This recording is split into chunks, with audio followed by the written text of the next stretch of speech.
नमस्ते प्रणाम। मैं आपका अपना विशु राय हाजिर हूँ जुल्म की दुनिया की एक बेहद खौफनाक कहानी के साथ, जिसको सुनने के बाद आप भी सोचने पे मजबूर हो जाएंगे। साथियों, मैं बात कर रहा हूँ बिहार की राजधानी पटना की। पटना में एक जगह लगती है राजीव नगर।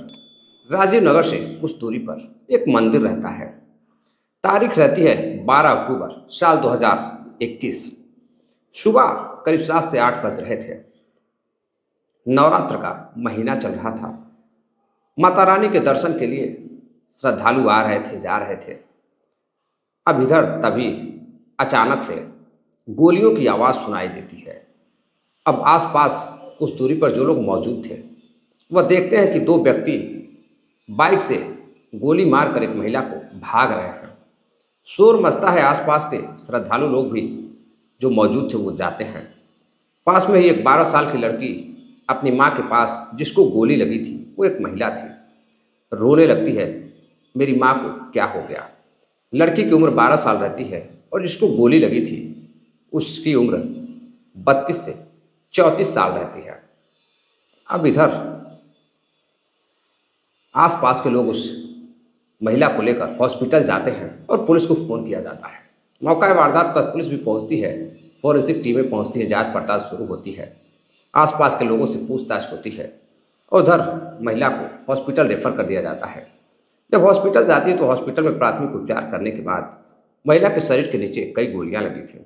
अब हायर हॉस्पिटल में उसे रेफर कर दिया जाता है, जहां उसकी सर्जरी होती है। सर्जरी होने के बाद पता चलता है कि उसकी दोनों किडनियां बैठ चुकी हैं।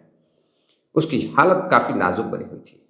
अब इधर पुलिस जब सबसे पहले उस महिला से पूछताछ करती है कि क्या आप उस कातिल को पहचानती हैं जिसने आपको गोली मारा, कत्ल करने की पूरी कोशिश की। महिला कहती है कि नहीं, मैं उसे नहीं पहचानती हूँ। दो लोग थे, बस मैंने इतना देखा। अभी हालत थोड़ी ठीक ठाक थी, बात वगैरह कर ले रही थी। अब उसकी कोई जाति दुश्मनी भी किसी से नहीं थी, किसी से कोई ऐसी कहीं से कोई ऐसी वजह भी सामने नहीं आ रही थी कि कोई उस महिला की हत्या कर सकता है। अब इधर पुलिस जांच पड़ताल में जुटी हुई थी। पति से भी पूछताछ कर रही थी। पति भी कहता कि उसकी कोई किसी से दुश्मनी नहीं थी। घर वाले किसी से दुश्मनी की बात नहीं कर रहे थे। हॉस्पिटल के बाहर भीड़ लगी हुई थी, रिश्तेदार आ रहे थे, जा रहे थे। तभी एक व्यक्ति वहां आता है, जिसे देखकर परिवार वाले नाखुश नजर आ रहे थे। उसे देखने के बाद परिवार वाले काफ़ी चिढ़े चिढ़े से रहते थे। पुलिस काफ़ी गौर से सब कुछ देख रही थी। पुलिस को कुछ शक होता है। पुलिस उस व्यक्ति को गिरफ्तार कर लेती है और जब गिरफ्तार करती है तो उसका नाम निकल कर सामने आता है राजू, जो कि एक बिल्डर रहता है, फुलवारी शरीफ का रहने वाला होता है। अब उसे पुलिस गिरफ्तार करती है और उससे पूछताछ करती है तो बताता है कि मेरी काफ़ी अच्छी दोस्त है, काफ़ी दिनों से हमारी जान पहचान है, पारिवारिक रिश्ता है, इसलिए मैं देखने आया हूँ। और जब पुलिस पूछती है कि घर वाले तुम्हें देखकर चिढ़ क्यों रहे हैं, तो बताता है कि हमारे दोस्ती के रिश्ते को घर वाले मंजूर नहीं करते थे, उन्हें जलन होती थी, इसलिए वो चिढ़ रहे हैं। अब पुलिस को कहीं ना कहीं प्रेम संबंध का मामला नजर आता है और पुलिस अब राजू को लेकर उसके कमरे पर जाती है। राजू को लेकर जब उसके किराए के कमरे पर जाती है, राजू बिल्डर को, तो उसके कमरे पर कोई ऐसी चीज़ नहीं मिली कि जिससे कुछ पता चल सके, या कोई रिवॉल्वर, पिस्टल, कुछ भी नहीं मिलता है और काफ़ी नॉर्मल हालत में राजू था। लेकिन राजू के कमरे से कुछ शराब की बोतलें मिलती हैं, जो कि बिहार में शराबबंदी लागू थी। अब पुलिस शराबबंदी लागू होने के बाद अवैध तस्करी के रूप में राजू को गिरफ्तार कर जेल भेज देती है। लेकिन पुलिस जांच पड़ताल में लगी रही कि शायद कहीं से कोई क्लू तो मिल जाए, राजू ने कत्ल किया नहीं है, फिर आखिर माजरा क्या है। पुलिस लगी रहती है, अपना काम करती रही। तभी सीसीटीवी फुटेज, कॉल डिटेल्स निकालने के बाद पुलिस देखती है कि दो अपराधी आते हैं, गोली मारते हैं और वहाँ से फरार हो जाते हैं। अब इधर 17 अक्टूबर को लड़की मोनिका उर्फ अनिता की मौत हो जाती है। साथियों, जब मौत हो जाती है तो अब पुलिस कत्ल का मामला, कत्ल की एफआईआर दर्ज करती है और जांच पड़ताल और तेज कर देती है। अब इधर बिहार पटना की रहने वाली जो लड़की रहती है मोनी उर्फ अनीता। साथियों, पहले उसका नाम अनीता रहता है। अनीता की शादी एक फोटो कॉपी करने वाले आदमी सुमन के साथ होती है। सुमन एक मिडिल क्लास का लड़का रहता है। सुमन के साथ उसकी ज़िंदगी काफ़ी अच्छी कट रही थी, काफ़ी खुश थी। धीरे धीरे समय बीतता गया। अब सुमन और अनीता के बीच में 2 बच्चे भी हो गए। बच्चे भी धीरे धीरे बड़े होते गए, एक लड़की और एक लड़का। अब बड़े होते गए, लड़की 12 साल की हो जाती है। इसी दौरान जो मोना रहती है, मोना उर्फ कुछ लोग मोनी भी बुलाते थे, कुछ लोग मोना कहते थे और कुछ लोग अनीता भी बुलाते थे। लेकिन फिलहाल अनीता अब वहाँ से मार्केट आते जाते समय उसकी मुलाकात होती है एक अमीर हैंडसम आदमी राजू से। राजू जो कि पेशे से एक बिल्डर रहता है और काफ़ी अमीर पैसे वाला आदमी रहता है। अब अनीता की उससे मुलाकात होती है और मुलाकात दोस्ती में बदल जाती है। धीरे धीरे दोस्ती आगे बढ़ती है और जो राजू बिल्डर रहता वो अब अनीता को पसंद करने लगता है। और इधर अनीता को भी अच्छी तरह से पता था कि राजू काफ़ी ऐशो आराम वाला व्यक्ति है, उसके पास काफ़ी पैसे हैं। अब वह राजू बिल्डर के प्यार में पूरी तरह से उसकी दीवानी हो जाती है, उसके लिए बेकरार रहने लगती है। अब किसी न किसी बहाने अनीता घर से बाहर निकलती थी और राजू बिल्डर के कमरे पर जाती थी, उसके साथ शारीरिक संबंध तक बनाती थी। समय बीतता गया। अब इधर राजू बिल्डर उसके घर भी आने लगता है। अब घर से उसकी अनीता को, सुमन की पत्नी अनीता को लेकर जाता आता था तो घर वालों को बुरा लगता था कि आखिर उनकी बहू को दूसरा व्यक्ति गैर मर्द क्यों लेकर आता जाता है। घर वाले अनीता को मना करते तो अनीता घर में झगड़े करती। अब इधर धीरे धीरे दोनों का प्रेम संबंध इतना गहरा होता गया कि कई बार सुबह जाती तो शाम को घर आती। इधर पति सुमन को इस बात से कोई एतराज़ नहीं था, कभी वो भी समझाता, पत्नी समझने को न तैयार नहीं थी। जब वो पत्नी से बातें करता कि आखिर वो कौन है, किसके साथ तुम घूमती हो, तो बताती है कि वो मेरा पार्टनर है, दोस्त है। दरअसल अनीता को मॉडलिंग का शौक था। वो मॉडलिंग में अपना पेशा ढूंढ रही थी, मॉडल बनना चाहती थी। अब इधर राजू के साथ संबंधों में आते आते अब राजू उसके ऊपर इतना पैसे खर्च करने लगा, उसका दीवाना हो गया। बेहद ही खूबसूरत लड़की अनीता। अब अनीता से वही वो मोना बन जाती है, यानी कि वो अपना नाम बदल लेती है और अपना नाम मोना रॉय रख लेती है। अब मोना रॉय फैशन डिजाइनर बनना चाहती थी, मॉडल बनना चाहती थी। अब फैशन की दुनिया में, मॉडल की दुनिया में अपना पैर जमाती है और बिहार में, पटना में कई तरह के हिस्सों में भाग लेती है, कई उसमें भाग लेती है और कई प्राइज़ भी मिलते हैं। लेकिन इधर अब अपने दोनों बच्चों का एडमिशन बड़े महंगे स्कूल में करा देती है। अब वहाँ बच्चे पढ़ने लगते हैं और इधर अब घर पर आए दिन राजू और मोना के प्यार को लेकर, नाजायज संबंधों को लेकर घर में तीखी तकरार होने लगती है।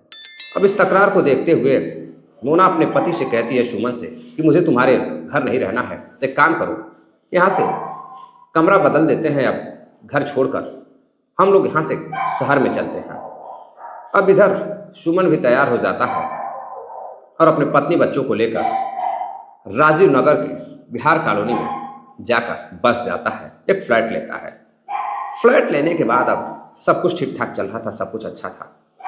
राजू अपनी प्रेमिका को लेकर, मोना राय को लेकर हमेशा इधर उधर घूमता था, अपने कमरे पर ले जाता था, उसके साथ रातें गुजारता था, समय व्यतीत करता था। मोना भी उसके साथ काफ़ी खुश थी, सब कुछ अच्छा चल रहा था। इसी बीच जो राजू रहता वह एक फ्लैट 25 लाख रुपए का फ्लैट खरीदता है और मॉडल मोना राय को गिफ्ट कर देता है, उसके नाम पर खरीदता है। अब उसी में मोना रहने लगती है और इधर राजू भी उसके कमरे पर उसके पति के ना रहने पर जाता और उसके साथ समय व्यतीत करता, उसे लेकर घूमने फिरने के लिए जाता। अब काफ़ी चर्चित हो चुकी थी मोना राय एक मॉडल के रूप में। समय के साथ साथ सब कुछ चल रहा था। अब इसी बीच राजू बिल्डर खुद शादीशुदा था, उसकी भी एक बीवी थी, बच्चे भी थे और काफ़ी पैसे खर्च करता था मोना पर। मोना काफ़ी खुश थी, जिंदगी जैसे तैसे कट रही थी। लेकिन इसी बीच एक दिन साथियों, वह नवरात्रि के महीने में दर्शन करने के लिए एक मंदिर जाती है। जैसे ही मंदिर जाती है, स्कूटी को खड़ा करती है और साथ में उसकी 12 वर्षीय एक बेटी आरोही भी रहती है। गेट के बाहर स्कूटी खड़ा करती है और उसके बाद जैसे ही गेट के अंदर जाने की कोशिश करती है, दो बदमाश बाइक सवार आते हैं, मुंह बंधा रहता है और आते ही मोनी को 3-4 गोलियां मारते हैं और वहां से फरार हो जाते हैं। बेटी देखती है कि उसकी माँ को गोलियां लगी हुई हैं, कोई उसे मार रहा है। वह चीखने चिल्लाने लगती है। आसपास लोग भगदड़ मचती है। गोली की आवाज़ सुनकर वहाँ पहुँचते हैं। पहुँचते हैं तो देखते हैं कि लड़की की हालत तो काफ़ी नाजुक है। अब उसे लेकर हॉस्पिटल जाते हैं। हॉस्पिटल जाते हैं तो डॉक्टर प्राथमिक उपचार करते हैं और फिर बड़े हॉस्पिटल में उसे रेफर कर देते हैं। अब वहाँ ले जाने के बाद पटना के हॉस्पिटल में उसका ऑपरेशन होता है और ऑपरेशन में पता चलता है उसकी दोनों किडनी खराब हो चुकी है। अब पुलिस जाती है, जांच पड़ताल करती है, लेकिन कहीं से कुछ पता नहीं चल रहा था।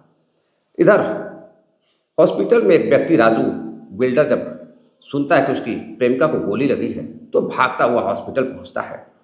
हॉस्पिटल जाता है तो उसके परिवार वाले, माता पिता सुमन के वहाँ मौजूद रहते हैं, पति भी मौजूद रहता।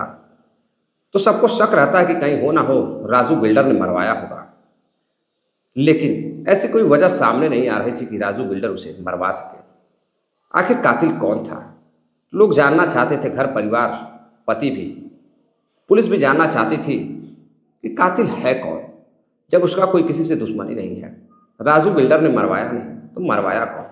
अब राजू बिल्डर को देखते ही परिवार वाले हैरत में आ जाते हैं, काफ़ी गुस्से की नज़रों में देखने लगते हैं, तीखी नज़रों से देखने लगते हैं। पुलिस को शक होता है, परिवार वालों से पूछताछ करते हैं। परिवार वाले बताते हैं कि राजू और मोना का नाजायज़ संबंध है और करीब 9 साल से नाजायज़ संबंध है। इसको लेकर परिवार में अक्सर झगड़े हुआ करते थे, लेकिन कुछ समझ में नहीं आ रहा है कि इसकी हत्या करने की कोशिश किसने की। अब 5 से 6 दिन गुजरते हैं। 12 अक्टूबर को कत्ल होता है, यानी कि हत्या करने की पूरी कोशिश होती है और 17 अक्टूबर को जिंदगी और मौत से लड़ते हुए मोना हार जाती है और उसकी मौत हो जाती है। अब पुलिस राजू को गिरफ्तार कर जब उसके कमरे पर ले जाती है तो शराब तस्करी के जुर्म में, क्योंकि वहाँ कुछ मिलता नहीं है, उसे जेल भेज देती है। अब पुलिस राजू की कॉल डिटेल्स निकालती है, मोना की कॉल डिटेल्स निकालती है, सीसीटीवी फुटेज खंगालती है, लेकिन कहीं से कुछ पता नहीं चल रहा था। लेकिन पुलिस को एक बात का शक था कि मोना को मारने के लिए सुपारी किलर का यूज़ किया गया था, प्रोफेशनल किलर का यूज़ किया गया था, क्योंकि जिस तरीके से, जिस अंदाज में गोली मारी गई थी वो नॉर्मल व्यक्ति नहीं मार सकता है। अब पुलिस उस सुपारी किलर को पकड़ना चाहती थी। सीसीटीवी फुटेज से कहीं किसी की पहचान नहीं हो रही थी। इधर एक व्यक्ति भीम यादव, जो कि सुपारी किलर रहता है, जिस दिन हत्या हुई उसकी लोकेशन उसी क्षेत्र में आसपास मिलती है। पुलिस भीम यादव को गिरफ्तार करती है और पूछताछ करती है। तो पहले वो यूं ही घूमने की बातें करता, लेकिन पुलिस जब अपने एंगल से जांच करती है और जब उसकी अपने तरीके से खिंचाई करती है तो वह टूट जाता है और बताता है कि साहब, मैंने कत्ल करने के लिए मोना का 5 लाख रुपए लिए थे। जब पुलिस कई बार पूछती है कि आखिर कातिल कौन है, कौन, किसने साजिश रची, किसने तुम्हें पैसा दिया, तो इधर उधर की बातें करता, लेकिन फिर वह एक ऐसा नाम लेता है जिसको सुनकर सभी के पैरों तले जमीन खिसक जाती है। किसी को यकीन नहीं हो रहा था। दरअसल साजिश रचने वाला कोई और नहीं बल्कि राजू बिल्डर की घरेलू साधारण दिखने वाली बीवी शारदा रहती है। अब शारदा का नाम सुनते ही पुलिस भी हैरत में आती है और फिर राजू तो उधर जेल में रहता। अब पुलिस निकलती है, शारदा को गिरफ्तार करने के लिए एक टीम उसके घर जाती है, लेकिन तब तक शारदा फरार हो चुकी थी। अब इधर जितने भी तार जुड़े थे भीम यादव से, सुपारी किलर से, भीम यादव से जब पूछताछ की जाती है कि आखिर तुम्हारे साथ और कौन कौन लोग थे, तो भीम यादव बताता है कि उसके साथ एक उसका साथी शंकर जो गोली मार रहा था और एक व्यक्ति बाइक चला रहा था और भीम यादव रेकी कर रहा था। अब इधर शारदा का नाम तो आता है, लेकिन और भी कई नाम आते हैं कि आखिर शारदा ने ऐसे सुपारी किलर से संपर्क कैसे किया। दरअसल 25 लाख का फ्लैट जब वो गिफ्ट करता है राजू बिल्डर, तो उसकी पत्नी को बुरा लगता है कि घर के सारे पैसे, सारी चीज़ें ऐशो आराम में, अपनी अय्यासी में उसका पति मोना राय के ऊपर उड़ा रहा है। तो उसके बच्चों का क्या होगा, उसके भविष्य क्या क्या होगा। घर भी काफ़ी कम आता जाता था, वह मोना की खूबसूरती का दीवाना हो चुका था। अब शारदा अपने भतीजे राहुल से संपर्क करती है। राहुल से कहती है कि राजू का यानी कि उसके पति का कत्ल करना है, उसे भी कुछ पैसे देगी और 5 लाख रुपए कत्ल करने के लिए देती है। करीब 3 महीने हो जाते हैं, लेकिन राहुल कत्ल नहीं कर पाता है। अब उसकी पत्नी राहुल पर दबाव बनाती है, तो राहुल उसे ले जाकर आरा के एक व्यक्ति से मिलवाती है, शंकर से। शंकर भीम यादव से संपर्क करता है और 5 लाख रुपए देता है और मोना राय का कत्ल करने के लिए कहता है।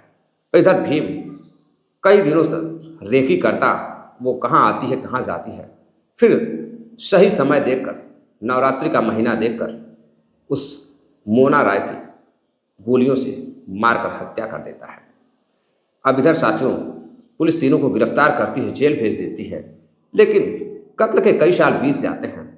शारदा यानी कि राजू बिल्डर की पत्नी आज भी फरार है, पुलिस की पकड़ से बाहर है। अब इधर मामला कोर्ट में चल रहा है। कोर्ट कई बार जांच पड़ताल करने के लिए, उस महिला को पकड़ने के लिए घर की कुर्की नीलामी सब कुछ हो चुकी है, लेकिन मोना यादव की साजिशकर्ता, मोना राय की साजिशकर्ता शारदा आज भी पुलिस की पकड़ से बाहर है।